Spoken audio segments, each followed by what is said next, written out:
Assalamualaikum warahmatullahi wabarakatuh, dan salam sejahtera buat kita semua. Mata pelajaran kita untuk administrasi umum akan membahas personal administrasi, masih bersama dengan Ibu Hajrani SPD. Kompetensi dasar yang akan kita pelajari yaitu menganalisis persyaratan personal administrasi dan menyusun persyaratan personal administrasi. Adapun materi-materi yang akan kita pelajari yaitu pengertian personil administrasi. Yang kedua, macam-macam personil administrasi, persyaratan personil administrasi, tahap pengadaan personil administrasi, pelatihan dan pengembangan personil administrasi, mutasi personil administrasi, dan pemberhentian personil administrasi. Kita bahas yang pertama yaitu pengertian personil administrasi.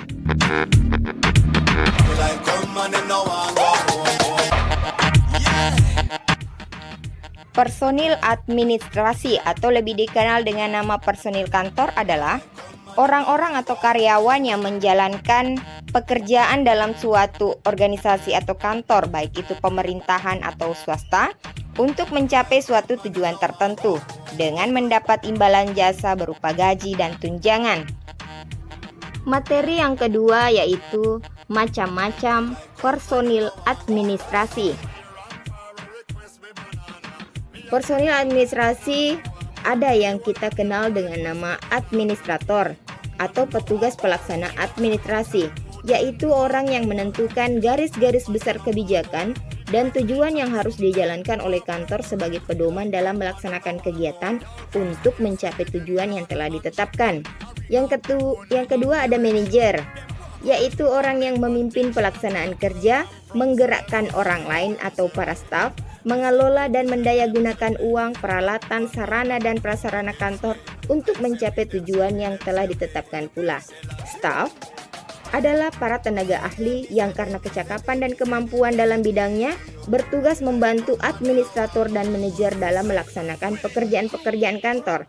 Dan pegawai adalah para karyawan yang langsung digerakkan oleh manajer dalam melaksanakan pekerjaan-pekerjaan kantor tersebut. Demikianlah macam-macam dari personil administrasi yang tentunya kalian telah pelajari pada pembelajaran sebelumnya. Sudah kenalkan administrator, manajer, staff, dan worker? Selanjutnya kita akan bahas tentang persyaratan personil administrasi. Persyaratan atau syarat-syarat yang harus dimiliki oleh seorang personil administrasi. Yang pertama adalah persyaratan pengetahuan. Persyaratan pengetahuan ini mendasari suatu profesi tertentu, yang mana persyaratan pengetahuan ini biasanya diukur dengan tingkat pendidikan formal. Yang kedua, persyaratan keterampilan, yaitu kemampuan melaksanakan pekerjaan yang diberikan dengan baik dan benar. Yang ketiga adalah persyaratan kepribadian, yaitu keseluruhan watak dan sifat seseorang. Syarat kepribadian yang diperlukan oleh seorang personil administrasi antara lain yang pertama adalah loyalitas, kesetiaan terhadap perusahaan, sehingga menciptakan rasa memiliki, saling menjaga, dan membela nama baik perusahaan. Yang kedua, tekun dan rajin. Yang ketiga, melaksanakan pekerjaan dengan penuh kesabaran. Kerapian.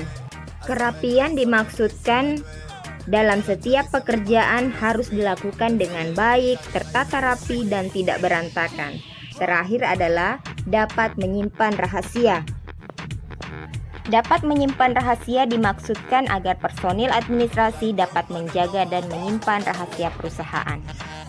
Materi selanjutnya adalah tahap-tahap pengadaan personil administrasi. Tahap pengadaan personil administrasi ada 3, yaitu analisis jabatan.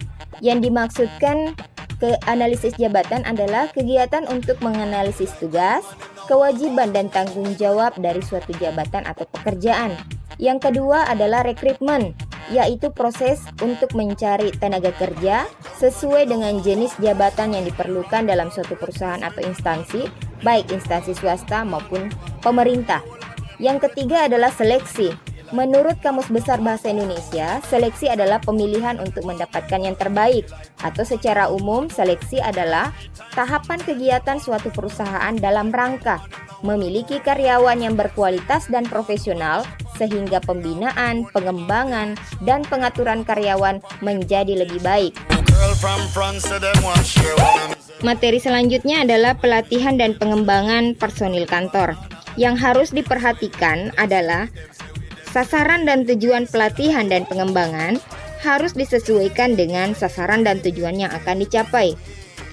Yang kedua adalah materi pelatihan dan pengembangan haruslah disesuaikan dengan kemampuan peserta pelatihan. Dan yang ketiga, metode pelatihan harus memenuhi persyaratan yang telah ditentukan.